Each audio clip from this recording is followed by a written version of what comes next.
NSK learning.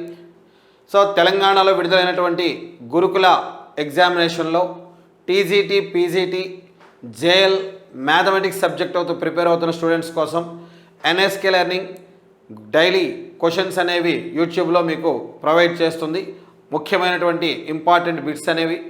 అలాగే NSK learning YouTube సబ్స్క్రైబర్స్కి NSK learning app download చేసుకున్న వాళ్ళకి ఒక ఇంపార్టెంట్ అనౌన్స్మెంట్. సో కోర్సుకు వస్తున్నటువంటి మంచి రెస్పాన్స్ని దృష్టిలో పెట్టుకొని సో ఎన్ఎస్కే లెర్నింగ్ స్టూడెంట్స్ కోసం వీకెండ్ ఆఫర్ని మ్యాథ్స్ పెడగాగి కోర్సు మీద అందిస్తుంది. సో ఈరోజు ఫ్రైడే ఈవినింగ్ 6 o'clock నుంచి మండే మార్నింగ్ 9 o'clock వరకు కూడా. సో ఈరోజు అంటే మే 5th ఈవినింగ్ 6 o'clock నుంచి మరలా మండే మార్నింగ్ మే 8th మార్నింగ్ 9 o'clock వరకు కూడా మ్యాథ్స్ పెడగాగి కోర్సుని లాస్ట్ అండ్ ఫైనల్ ఆఫర్ 399 రూపీస్కే మీకు ప్రొవైడ్ చేస్తుంది. సో 399 రూపీస్కే. సో ఈ 399 రూపీస్కే మీకు పూర్తిగా video classes, PDF material chapter వైజ్గా, అలాగే చాప్టర్ వైజ్గా మీకు బిట్స్తో సహా గ్రాండ్ టెస్ట్లు కూడా ఎన్ఎస్కే లెర్నింగ్ ప్రొవైడ్ చేస్తుంది. ఈ చాప్టర్ వైజ్ బిట్స్కి విత్ ఎక్స్ప్లెనేషన్ వీడియోస్ కూడా మీకు ప్రొవైడ్ చేస్తుంది.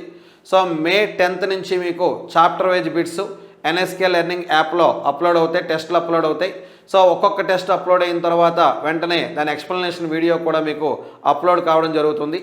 అదేవిధంగా last and final offer sir, May 10th నుంచి టెస్ట్ సిరీస్ స్టార్ట్ అయిన తర్వాత మరి ఇంకా ఈ తక్కువ ప్రైస్లో మీకు ఈ కోర్స్ అవైలబుల్ కాదు. సో మళ్ళీ తర్వాత యాజ్ యూజువల్గా ప్రైస్ అనేది హైక్ అవుతుంది. సో కాబట్టి ఇది మంచి స్టూడెంట్స్ కోసం ఎన్ఎస్కే లెర్నింగ్ ప్రొవైడ్ చేస్తున్నటువంటి మంచి అవకాశం. సో అందరూ ఎన్ఎస్కే లెర్నింగ్ యాప్ డౌన్లోడ్ చేసుకోండి. సో అలాగే ఈ కోర్సును పర్చేజ్ చేసుకోండి. సో ఈ యూట్యూబ్ వీడియో చూసిన వాళ్ళు మీ ఫ్రెండ్స్ ఎవరైనా ఉంటే వాళ్ళకు కూడా ఇన్ఫామ్ చేసి వాళ్ళకు కూడా ఈ ఆఫర్ గురించి చెప్పండి. సో అప్ టు ఎగ్జామినేషన్ వరకు ఎన్ఎస్కే లెర్నింగ్ యాప్ ద్వారా, ఎన్ఎస్కే లెర్నింగ్ యూట్యూబ్ ఛానల్ ద్వారా గురుకుల ఎగ్జామినేషన్లో మీరు సక్సెస్ అయ్యే విధంగా ఎన్ఎస్కే లెర్నింగ్ ప్రోగ్రామ్స్ని, టీచింగ్ ప్రోగ్రామ్స్ని మీకు అందిస్తుంది. అలాగే అతి త్వరలో biological science, social studies, physical science కూడా పెడగాగి టెస్ట్ సిరీస్ అనేది లాంచ్ చేయబోతున్నాం. సో విత్ ఎక్స్ప్లెనేషన్ వీడియోస్, ప్రతి సబ్జెక్ట్కి కూడా 50 టాపిక్ వైజ్ టెస్టులు, 5 గ్రాండ్ టెస్టులతో టెస్ట్ సిరీస్ అనేది త్వరలో లాంచ్ చేయబోతున్నాం. సో లాంచింగ్ డేట్ మీకు అనౌన్స్ చేస్తాం. సో మ్యాథమెటిక్స్ టెస్ట్ సిరీస్ అయితే మే 10th నుంచి స్టార్ట్ అవుతుంది విత్ కోర్సులో పార్ట్గా. సో దాని టెస్ట్ సిరీస్ కోసం అడిషనల్గా పే చేయాల్సిన అవసరం లేదు, కోర్సులో పార్ట్గానే. సో ఈరోజు ఈవినింగ్ నుంచి మండే మార్నింగ్ వరకు పర్చేజ్ చేసుకునే వాళ్ళకి జస్ట్ కోర్సు 399 రూపీస్కే వస్తుంది. మళ్ళీ తర్వాత నుంచి యాజ్ యూజువల్ ఇది లాస్ట్ ఛాన్స్, మళ్ళీ ప్రైస్ తగ్గించడం జరగదు. సో కాబట్టి స్టూడెంట్స్ అందరూ కూడా యాప్ డౌన్లోడ్ చేసుకొని కోర్స్ పర్చేజ్ చేసుకోండి. సో ఇంకా డైలీ ఆబ్జెక్టివ్ బిట్స్ డిస్కషన్లో పార్ట్గా ఈరోజు మ్యాథమెటిక్స్ హిస్టరీ మీద కొన్ని బిట్స్ డిస్కస్ చేద్దాం. హిస్టరీ ఆఫ్ మ్యాథమెటిక్స్ మీద కొన్ని బిట్స్ డిస్కస్ చేద్దాం. So first one, who among the following were considered to have introduced the first book keeping system by drawing images of tokens on day tables to keep records of their goods and supplies? So ఏ దేశానికి చెందిన వాళ్ళు? So who among the following were considered to have introduced the first book? So ఏ దేశానికి చెందిన వాళ్ళు ఒక first బుక్ని introduce చేశారు? So by drawing images of tokens on the tables to keep records of their goods and supplies. So వాళ్ళ యొక్క goods and supplies యొక్క రికార్డుని మెయింటైన్ చేయడం కోసం సో డే టేబుల్స్, రోజుకు చెందినటువంటి డ్రాయింగ్స్ని డ్రా చేసినటువంటి ఫస్ట్ కంట్రీస్ ఎవరు, ఏ దేశానికి చెందిన వాళ్ళు వీళ్ళు డ్రా చేయడం జరిగింది అని చెప్పేసి అంటే సో ఇచ్చినటువంటి ఆప్షన్స్ ఈజిప్షియన్స్, అలాగే సుమేరియన్స్, అదేవిధంగా గ్రీక్స్, అదేవిధంగా చైనీస్. సో ఇక్కడ ఏ దేశానికి చెందిన వాళ్ళు తమ యొక్క గూడ్స్ అండ్ సప్లైస్ యొక్క రికార్డ్స్ని మెయింటైన్ చేయడం కోసం సో టోకెన్స్ డ్రాయింగ్ చేశారు, దాని టోకెన్స్ డ్రాయింగ్కి సంబంధించిన బుక్ని ఇంట్రడ్యూస్ చేశారు అనేది question. Here answer Sumerians. So ఈ ప్రశ్నకు ఆన్సర్ ఏదని చెప్పేసి అంటే సుమేరియన్స్. సో ఇది హిస్టరీ ఆఫ్ మ్యాథమెటిక్స్లో భాగంగా వెరీ స్టార్టింగ్ కాన్సెప్ట్ అని చెప్పేసి చెప్తాం. Next very important sir, the mathematics developed from 6th century BC to 5th century AD.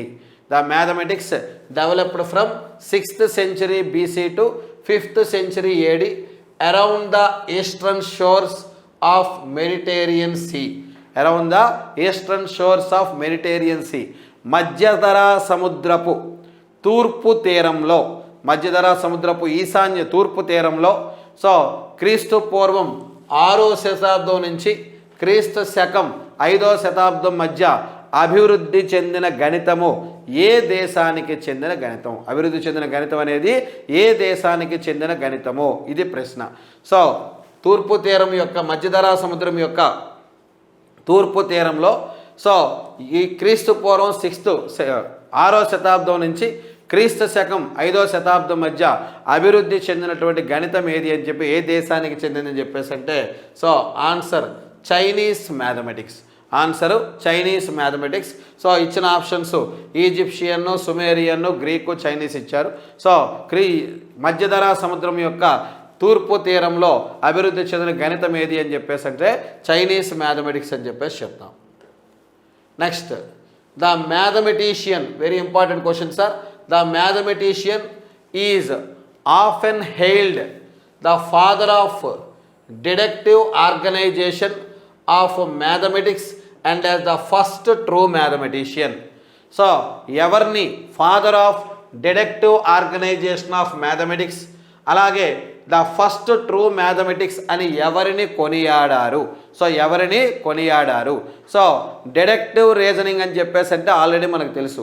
So deductive reasoning చెప్పేసి అంటే జనరల్ టు పర్టిక్యులర్, సో సాధారణం నుంచి నిర్దిష్టం. సో గణితంలో డిడక్టివ్ రీజనింగ్ అంటే అర్థం ఏంటండి? సో డిడక్టివ్ ఆర్గనైజేషన్ అంటే అర్థం ఏంటి? ఫార్ములాస్ని ఉపయోగించి వాటి ఆధారంగా ప్రాబ్లమ్స్ని సాల్వ్ చేయడం. ఫార్ములాస్ని ఉపయోగించి వాటి ఆధారంగా ప్రాబ్లమ్స్ని సాల్వ్ చేయడాన్ని ఏమని చెప్తామని అంటే డిడక్టివ్ రీజనింగ్ అని చెప్పేసి చెప్తాను. అది డిడక్టివ్ ఆర్గనైజేషన్. సో ఇక్కడ ఫార్ములా అనేది జనరలైజేషన్, దాని ఆధారంగా చేసుకుని ప్రాబ్లమ్ని సాల్వ్ చేయడం అనేది పర్టిక్యులర్. సో జనరల్ నుంచి పర్టిక్యులర్. సో డిడక్టివ్ ఆర్గనైజేషన్ అంటే జనరల్ సాధారణీకరణం నుంచి పర్టిక్యులర్ సో నిర్దిష్టం వైపుగా. సో సాధారణం నుంచి నిర్దిష్టం వైపుగా జనరల్ టు పర్టిక్యులర్ ఆర్గనైజేషన్కి ఫాదర్ అని ఎవరిని కొనియాడారు? అదేవిధంగా who was the first true mathematician? So first true mathematician అని చెప్పేసి అపోలోనియస్. సో అపోలోనియస్ని father of the deductive reasoning అని చెప్పేసి చెప్తాం. అలాగే ఫస్ట్ ట్రూ మ్యాథమెటిషియన్ అని చెప్పేసి చెప్తాం. ఫస్ట్ ట్రూ మ్యాథమెటిషియన్ అని చెప్పేసి చెప్తాం. Very important question. Next the theory of conic sections may be the most characteristic product of the following one. So conic సెక్షన్కి సంబంధించి సో కానిక్ సెక్షన్లో మనకేమొస్తాయి? Parabola, hyperbola, ellipse. సో పరావలయము, దీర్ఘవృత్తము, అతిపరావలయం, ఇవన్నిటిని మనం ఏమని చెప్తామని అంటే కానిక్ సెక్షన్స్ అని చెప్పేసి చెప్తాం. So the theory of conic sections the most characteristic product of the following. So conic sections అనేది ఏ దేశానికి చెందినటువంటి ఒక విలక్షణమైనటువంటి ప్రొడక్ట్ అని చెప్పేసి అంటే గ్రీకులా, చైనీసా, ఈజిప్షియన్నా, సుమేరియన్నా. సో కానిక్ సెక్షన్కి సంబంధించి మొత్తం కాన్సెప్ట్స్ అన్ని డెవలప్ చేసినటువంటి ఫస్ట్ సైంటిస్టులు గ్రీక్ దేశానికి చెందినవారు. కానిక్ సెక్షన్కి సంబంధించి మొత్తం కాన్సెప్ట్స్ అన్నీ కూడా డెవలప్ చేసిన ఫస్ట్ కంట్రీ దేశానికి చెందిన వాళ్ళు ఎవరంటే Greek mathematicians. So Greek mathematics అనేది కానిక్ సెక్షన్కి సంబంధించినటువంటి ఒక స్పెసిఫిక్ ప్రోడక్ట్ అని చెప్పేసి చెప్తాం. Next question. So very important, aerophonic. So next question, very important, aerophonic. So aerophonic, the number system was the first number system of the following one which was used in the first millennium BC. Which was used in the first millennium BC. So very important question sir. So aerophonic. So aerophonic, the number system was the first number system of the following one which was used in the first millennium BC. క్రీస్తు పూర్వం 1వ శతాబ్దంలో so క్రీస్తు పూర్వం 1వ శతాబ్దములో ఉపయోగించినటువంటి number system అయినటువంటి aeroponic ఉపయోగించిన number system ఏదంటే ఏరోఫోనిక్ ఏ దేశానికి చెందినది? సో ఏ దేశానికి చెందినది? So here answer Egyptian, Chinese, Greek, Sumerian అని చెప్పేసి ఇచ్చారు. ఈ ఈజిప్షియన్ ఏ దేశంలో ఉపయోగించారు? సో ఏ దేశంలో ఉపయోగించారు క్రీస్తు పూర్వం 1వ శతాబ్దంలో అని చెప్పేసి అంటే ఆన్సర్ గ్రీక్. సో ఏరోఫోనిక్ అనేటువంటి number system first number system. So క్రీస్తు పూర్వం 1వ శతాబ్దంలో ఉపయోగించినటువంటి ఏ దేశంలో ఉపయోగించడం జరిగిందని చెప్పేసి అంటే గ్రీక్ దేశంలో ఉపయోగించడం జరిగింది. క్రీస్తు పూర్వం 1వ శతాబ్దంలో గ్రీక్ దేశంలో దీన్ని ఉపయోగించడం జరిగింది. Next, the system which was based on the additive principle in a similar way to Roman numerals. So very important question, sir. The system which was based on the additive principles in a similar way to Roman numerals. So the system which was based on the additive principle in a similar way to Roman numerals. So Roman న్యూమరల్స్కి similar వేగా ఉండి additive principles మీద depend అయినటువంటి so number system ఏది అని చెప్పేసి అంటే the first Greek number సిస్టమా, ద ఫస్ట్ చైనీస్ నెంబర్ సిస్టమా, ద ఫస్ట్ సుమేరియన్ నెంబర్ సిస్టమా, ద ఫస్ట్ ఈజిప్షియన్ నెంబర్ సిస్టమా. సో రామన్ న్యూమరల్స్తో సిమిలర్గా ఉండి ఎడిటివ్ ప్రిన్సిపల్ మీద ఆధారపడినటువంటి నెంబర్ సిస్టమ్ ఏది అంటే the first Greek number system. So Greek number సిస్టంలో ఫస్ట్ వన్ అనేది సో ఎడిటివ్ ప్రిన్సిపల్ మీద డిపెండ్ అయి ఉంది. రామన్ న్యూమరల్స్కి సిమిలర్గా ఉన్నటువంటి నెంబర్ సిస్టమ్ అని చెప్పేసి చెప్తాం. Next, the Greek mathematician among the following born in Alexandria, Egypt. So born in Alexandria, Egypt. So the Greek mathematician among the following born in Alexandria, Egypt. So ఈజిప్ట్లోని అలెగ్జాండ్రియాలో జన్మించినటువంటి గ్రీక్ మ్యాథమెటిషియన్ ఎవరు? Options Pythagoras, Archimedes, Euclid, Thales ఇచ్చారు. So ఇక్కడ అలెగ్జాండ్రియాలో జన్మించినటువంటి Greek mathematician ఎవరంటే Euclid. అలెగ్జాండ్రియాలో జన్మించినటువంటి గ్రీక్ మ్యాథమెటిషియన్ యూక్లిడ్ అని చెప్పేసి చెప్తాం. Next, who among the following had a base 10 system? So hieroglyphs of numerals. So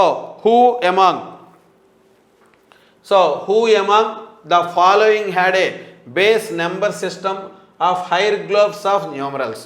so 10 దశ ఆధారంగా చేసుకొని 10 బేస్ చేసుకొని నెంబర్ సిస్టమ్ని డిజైన్ చేసినటువంటి ఫస్ట్ దేశస్తులు ఎవరని చెప్పేసి అంటే ఎవరు దాన్ని డిజైన్ చేయడం జరిగింది అంటే మనకి దశాంశమానం అని చెప్పేసి చెప్తాం. ఆ దశాంశమానాన్ని వెలుగులోకి తీసుకొచ్చింది, దశాంశమానాన్ని ఉపయోగించింది ఎవరని చెప్పేసి అంటే ఆప్షన్స్ గ్రీకులు, ఈజిప్షియన్లు, సుమేరియన్లు, Chinese.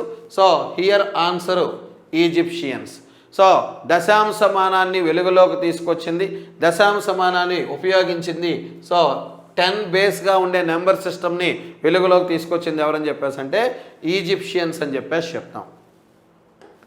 Next, the Indian mathematician who does not belong to the classical period of Indian mathematics.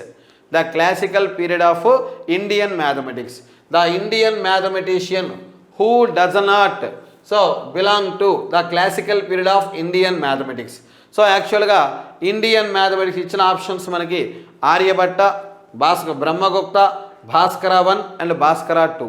So జనరల్గా ఇండియన్ మ్యాథమెటిక్స్గా మనం ఎవరిని చెప్తామని చెప్పేసి అంటే ఆర్యభట్ట, బ్రహ్మగుప్త, వరాహమిహిర, శ్రీనివాస రామానుజన్, సో భాస్కరాచార్య 2 వీళ్ళని మనం ఇండియన్ మ్యాథమెటిషియన్స్గా చెప్తాం. యాక్చువల్గా ఆర్యభట్ట జన్మించిన కొద్ది కాలానికి భాస్కరాచార్య 1 జన్మించాడు. సో ఈయన కూడా ఆస్ట్రానమీ మ్యాథమెటిషియన్, బట్ ఈయన్ని ట్రెడిషనల్ మ్యాథమెటిషియన్గా కన్సిడర్ చేయలే. ఈయనకి సంబంధించినటువంటి ఎలాంటి మ్యాథమెటికల్ సోర్సెస్ కూడా అవైలబుల్ కాలేదు. దీంతో ఈయన్ని ట్రెడిషనల్ మ్యాథమెటిషియన్గా కన్సిడర్ చేయలేదు. So here answer Bhaskara 1. So Bhaskara 1 belongs to 5th century AD. Bhaskara 1 belongs to 5th century AD.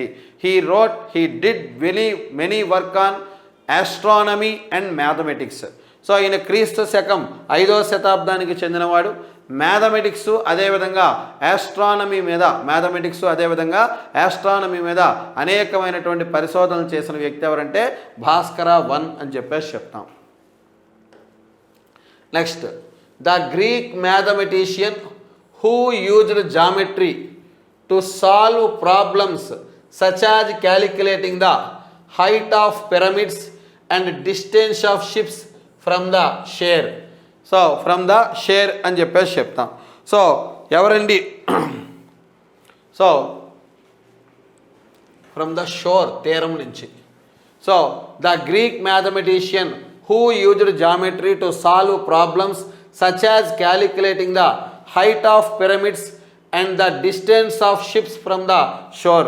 So తీరం నుంచి సో ఈ పిరమిడ్లు షిప్పుల యొక్క డిస్టెన్స్ని కొలవడం, అదేవిధంగా పిరమిడ్ల యొక్క ఎత్తును కొలవడం కోసం జామెట్రీని ఉపయోగించింది ఎవరు? సో జామెట్రీని ఈ పిరమిడ్స్ యొక్క హైట్ను కనుక్కోవడం కోసం, అలాగే తీరం నుంచి షిప్ యొక్క దూరాన్ని కనుక్కోవడం కోసం ఉపయోగించినటువంటి వ్యక్తి ఎవరు అని చెప్పేసి అంటే ఆప్షన్స్ హిప్పారకస్, యూక్లిడ్, పైథాగరస్, అలాగే థేల్స్ అని చెప్పేసి చెప్తాం. సో ఈ దీంట్లో జామెట్రీని ఉపయోగించింది పిరమిడ్స్ హైట్ కనుక్కోవడానికి, తీరం నుంచి అలాగే షిప్పుల యొక్క దూరాన్ని కనుక్కోవడానికి వీటిని ఉపయోగించింది ఎవరు అని చెప్పేసి అంటే థేల్స్. సో ఇవి ఫ్రెండ్స్ కొన్ని ఇంపార్టెంట్ క్వశ్చన్స్. సో మనకి NSK learning up to exam వరకు మీకు ప్రతిరోజు కూడా కొన్ని క్వశ్చన్స్ ప్రొవైడ్ చేస్తుంది. సో ఫ్రెండ్స్, మీ అందరికీ ఒక చిన్న సజెషన్, ఒక నీట్గా నోట్బుక్ పెట్టుకోండి. ఎన్ఎస్కే లెర్నింగ్ రెగ్యులర్గా ప్రొవైడ్ చేస్తున్నటువంటి క్వశ్చన్స్ని మీరు సో నోట్స్లో కాపీ చేసుకోండి, మళ్ళీ చక్కగా వాటిని ప్రిపేర్ అవ్వండి. ఎన్ఎస్కే లెర్నింగ్ యాప్లో డీటెయిల్డ్గా మ్యాథమెటిక్స్ పెడగాగి కోర్సు కాన్సెప్ట్ వైజ్గా డీటెయిల్డ్గా మీకు ప్రొవైడ్ చేయడం జరిగింది. నీట్గా మీకు పీడిఎఫ్ మెటీరియల్ ఇవ్వడం జరిగింది. 1800 క్వశ్చన్స్తో మీకు టెస్ట్ సిరీస్ కూడా లాంచ్ చేస్తున్నాం రేపు 10వ తారీఖున. సో ఈరోజు సాయంత్రం 6 గంటల నుంచి సోమవారం ఉదయం 9 గంటల వరకు కూడా ఇన్ని మంచి ఫీచర్స్ ఉన్నటువంటి కోర్సు జస్ట్ 399 రూపీస్కే మీకు ఎన్ఎస్కే లెర్నింగ్ ప్రొవైడ్ చేస్తుంది. So NSK learning app download చేసుకొని కోర్స్ పర్చేజ్ చేసుకోండి. This is the last and final offer sir. Next test series add అయిన తర్వాత కోర్స్ ప్రైస్ హైక్ అవుతుంది. సో కాబట్టి తర్వాత ఇప్పుడు కొనుక్కున్న వాళ్ళకి ఇదే ప్రైస్కి మీకు టెస్ట్ సిరీస్ కూడా వస్తుంది, అడిషనల్గా పే చేయాల్సిన అవసరం లేదు. సో ఈ ఆఫర్ని, ఈ కోర్స్ని, ఈ యూట్యూబ్ ఛానల్ని మీ ఫ్రెండ్స్ అందరికి కూడా షేర్ చేయండి. మంచిగా మీ యొక్క గురుకుల పోస్ట్ కొట్టడంలో, మ్యాథమెటిక్స్ టీచర్ కావడంలో సో ఎన్ఎస్కే లెర్నింగ్ యొక్క సర్వీసెస్ని మీరు చక్కగా యూటిలైజ్ చేసుకోండి. Thank you friends.